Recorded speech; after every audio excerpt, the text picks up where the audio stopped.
Welcome back to the world today. Hundreds of bereaved family members and friends of passengers who died in the Malaysia Airlines MH17 disaster have gathered in the Dutch capital Amsterdam to commemorate the dead. Nearly 200 of the plane's 298 victims came from the Netherlands. Ukraine and Western countries accuse pro-Russian rebels of shooting the plane down with a Russian-made missile, an accusation which Russia denies. The exact cause of the crash in eastern Ukraine has still not been established as investigations are still ongoing, but all fingers still point to Russia. Yesterday marked 25 years since the fall of the Berlin Wall, and as can be expected, street parties were all across the capital, across the German capital, Berlin, with a spectacular party and light installation in the city. The VOA's Henry Widrell joined partygoers Sunday, celebrating the momentous day, and he reports.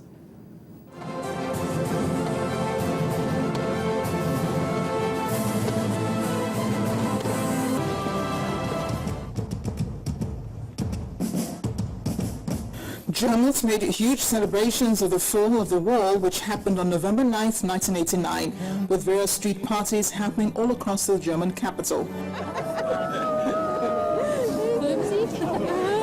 8,000 helium balloons were released into the night sky on Sunday.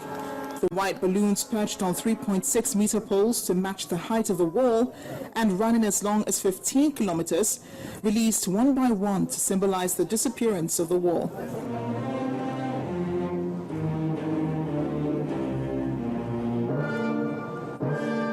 Shortly after, Chancellor Angela Merkel, alongside President Joachim Gauck and other officials, placed a rose in the remaining section of the wall.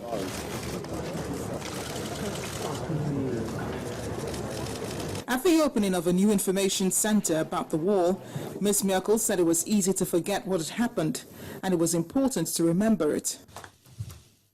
Ms. Merkel, who grew up in East Germany, was a 35-year-old scientist when she got her first taste of freedom on November 9th, 1989. Tag der Scham und der Schande. Wie sollte aus diesem Datum jemals der Tag des Glücks? She said the wall coming down meant that people have the power to shape their destiny and make things better, noting that people in Ukraine, Syria, Iraq, and in many other places around the world should feel heartened by the example of the wall's abrupt disappearance. But change, even for the better, has been a little difficult to get used to. Stefan Robinhardt, who lived in West Berlin, said he still finds it peculiar going into the east, because when the wall came down, that part of the city was swallowed by construction. At least 138 people were killed trying to flee to West Berlin, and many ended up in jail for their attempts to escape. Back at the Brandenburg Gate, a minute of silence was observed in their memory. Pope Francis, after the recital of the traditional Angelus prayer on Sunday, focused on the anniversary. He urged prayers that all such walls around the world should come down. He said bridges should be built instead of walls to bring the world together. But back in 1989, it was not just the Berlin Wall that came down. It was also communist regimes across Eastern Europe which collapsed, heralding the end of the Cold War.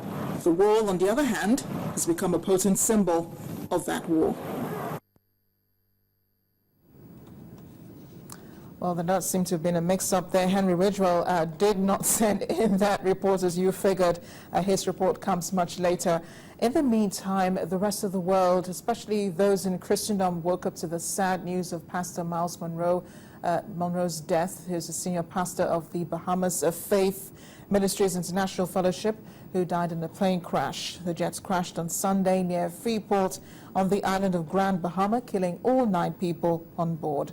Police revealed that the aircraft hit a crane at the Freeport shipyard and crashed into a nearby junk site. No U.S. agencies are involved, and the Royal Bahamas Police Force is handling this investigation, according to a police spokesperson.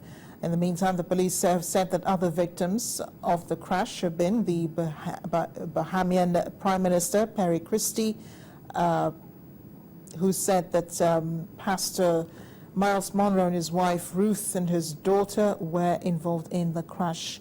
Myles Munroe was a very popular preacher around the world, a motivational speaker, I must add, well known here even in Nigeria, which is why we've invited Oladile Olanike, who's also a motivational speaker and a protege of the late Myles Munroe, to speak about him. Oladile, if you're on the line, thank you for joining us on The World Today.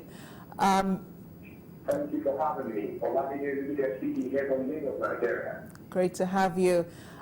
It's indeed, it came as a shock, really, to the rest of the world. Myles Munroe was really well known. What are your fondest memories of him? Well, thank you very much. I can't find the exact words without sounding like someone who is using some cliche at the moment to perfectly describe the feeling I felt when I stumbled on the news a couple of hours ago online. It was at about 3:30 in Nigerian time. Dr. Myles Munroe is a gentleman who understands the import of finding who you are and living the entirety of who you are to the finish line. In not only 60 years, but for those 60 years, it is doubtless about every corner of the earth that he traveled to, as a speaker, as a government consultant, as an inspirational author, as an artist, as an educationist, as a Christian leader. He lived a life of purpose. And there is a statement he often said when he was alive, capturing his thought in his exact words. He says, my vision is wrapped up in one statement. Dr. Myles will say in his lifetime that he exists to transform followers into leaders. His philosophy was that he believed that trapped in every follower is a leader. And he believed that if every person, young, old, black, female, whether of a Christian extraction, of any nationality at all, is put in the right environment, the leadership quality in that person will manifest. Particularly for me, I found the life of Dr. Myles Munroe as one that describes the earth, runs in a moment. From him, I learned the principles of finding who you are, discovering who you are, developing who you are, and deploying the same. From him, I learned that even though with many some cases of marital situations around us that may not speak good news, that a life of marital bliss and lived on earth full of disease. So Dr. Myles Munroe is a man of multi-discipline, multi-creativity, and multi-faceted person, such that time and space may not permit us to perfectly eulogize this humongous personality. Exactly. A legend of a time whom it may take a long while for us to find someone of such a deep level of insight, a person of deep instructions in life, and a highly inspiring gentleman who lived his life to the fullest. And it is so disheartening, it is so heartbreaking, and our thoughts and prayers are with all of those who share in this great loss all around the world, which cuts across whether any faith or belief far away in Bahamas, as this great gem, this great gemstone, and this great general steps out in a blaze of glory, translating to the world beyond. Mr. Odunike, you've spoken really extensively of the man, the motivational speaker, Mr. Myles, Dr. Myles Munroe. Thank you very much. I mean, it's priceless, you know, the memories that we have of him. Some of us have been opportunity to sit down under his tutelage, some of the teachings that he's had, well known as a teacher, very excellent, you know, I mean, I don't even know where to begin when you talk about Dr. Myles Munroe. The rest of the world is still in shock. But I'm afraid this is where we'll have to leave it. Thank you so much for joining us on The World today. Thank you very much for having me. We do hope the rest of the world does benefit from Dr. Myles Munroe, who is well known to have spoken to leaders around the world. He'd been invited for several conferences to speak to presidents, to speak to governments, and also to speak to churches. He was known not just in the Christian community, but also in other communities as well, where he stood for integrity and spoke about people realizing themselves.